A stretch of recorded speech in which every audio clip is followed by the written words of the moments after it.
రాష్ట్రంలోని ఇంజనీరింగ్ కాలేజీలకు fee reimbursement పథకం కింద చెల్లించాల్సిన బకాయిలను ఎప్పటిలోగా చెల్లిస్తారో స్పష్టత ఇవ్వాలని ప్రభుత్వాన్ని హైకోర్టు ఆదేశించింది. బకాయిలు కోట్లలో ఉంటే కాలేజీల నిర్వహణ ఎలా సాధ్యమవుతుందని ప్రశ్నించింది. ప్రభుత్వం చెల్లించకుండా విద్యార్థుల నుంచి వసూలు చేసుకోవద్దంటే ప్రస్తుత అడ్మిషన్లు ఎలా ఇస్తారని ప్రశ్నించింది. ఫీజు రియంబర్స్మెంట్ బకాయిల చెల్లింపునకు సంబంధించి పలు కాలేజీలు హైకోర్టులో పిటిషన్లు దాఖలు చేశాయి. వీటిపై జస్టిస్ జువ్వాడి శ్రీదేవి విచారణ చేపట్టారు. పిటిషనర్ల తరపు న్యాయవాది వాదనలు వినిపిస్తూ ప్రభుత్వం రకరకాల జీవోలు జారీ చేసిందని, అంతేకాకుండా ఫీజు రియంబర్స్మెంట్ నిధులను నేరుగా విద్యార్థుల ఖాతాల్లోనే జమ చేస్తామని చెప్పిందని తెలిపారు. ప్రభుత్వ ప్రత్యేక న్యాయవాది రాహుల్ రెడ్డి వాదనలు వినిపిస్తూ రియంబర్స్మెంట్లో కేంద్రం వాటా కూడా ఉందని, అయితే ఆ నిధులను చెల్లించకుండా ముందుగా రాష్ట్ర ప్రభుత్వ వాటాను చెల్లించాలని అడుగుతోందన్నారు. తర్వాత తమ వాటా విడుదల చేస్తామంటోందని, దీంతో మొత్తం బకాయిలు రాష్ట్ర ప్రభుత్వమే చెల్లించాల్సి వస్తోందని తెలిపారు.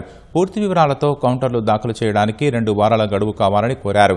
అంత గడువు ఇవ్వలేమని నిర్దిష్ట తేదీ చెప్పాలని ఆదేశిస్తూ విచారణను నేటికి వాయిదా వేశారు.